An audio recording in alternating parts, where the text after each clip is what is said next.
Today I'm talking about why people don't make changes they know they want to have happen.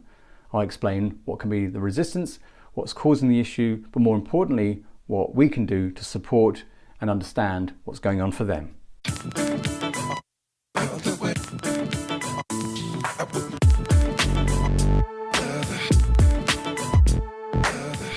It's come about after a number of conversations I've had recently with people, and really about how when people aren't making the full changes that they want to see, this can be in a therapy session, this could actually be in a conversation with you where it's that they keep on creating a lot of resistance, they keep on pushing back from anything suggesting have a mildly or nicely. And it was really more an observation, something to give to you, something to be aware of, and maybe help you take a different approach. You were talking to someone who was facing some challenges, but they weren't really getting through. In fact, were becoming more entrenched in some of their thinking. Now, I've spoken about how to deal with or help people who are quite negative or have a kind of negative as their first reaction to things, which is a great video, and please go and check it out. But this is a bit more about actually understanding from your position what could be happening for that person. And it might help you give a different approach, which might be a bit more useful. So what's happening? What am I talking about? When we have conversations with people about things they'd like to change, and yet we continue to present them with ideas, or they come forward with ideas and there isn't a follow through. And what I would invite for you to consider, and again this will vary to your situations, it's kind of a broad statement, but it's something to consider, is that that person believes that this suffering is who they are. It's part of their identity, something that they hang on to and hold on to and really believe it's integral to who they are. That in fact, this accumulative amount of challenges and problems now has overcome them and is now defining who they are.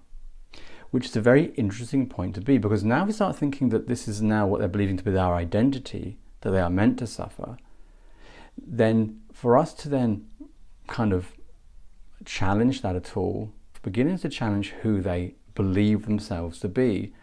And as you've probably experienced, that's when resistance comes in quite strong. When people are being asked to look at it in a different way, when it becomes something that they hold on to so deeply, people will push back very quickly and quite firmly, which is often why we don't get that final stage of change in place, is because there's something that needs to be discussed, something that needs to be understood, because it's happening at an identity level.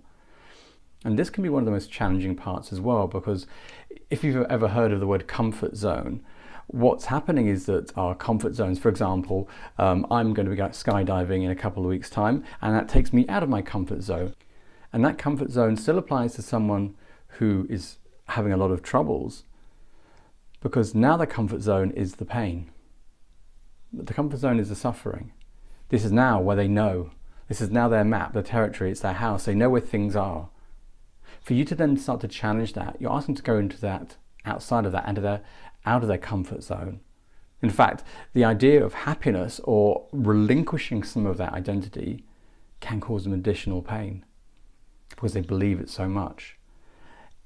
I'm not going to give any solutions to it, particularly because it can get quite detailed and everyone's different. I wouldn't want to misguide you or misrepresent information. All I'm leaving you with you today is an appreciation that when you have friends or family who are finding it difficult to turn a corner or make changes that they say they want to have happen, it's worth being aware that this person is probably suffering from the belief that this is who they are. The pain is now defining who they are. And if I can ask you to do anything at all, is to notice when this happens and to deal with compassion and empathy, because that person is needing to be supported to make the changes they need.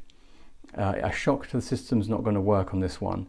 One needs to be able to gradually edge them out of that zone.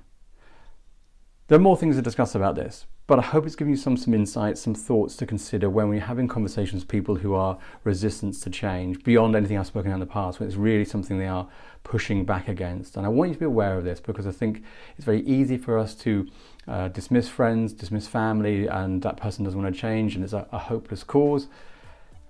Take a little bit more time, to get curious, get interested in what's happening for them. Bear in mind what I'm saying here and see if it's true or not.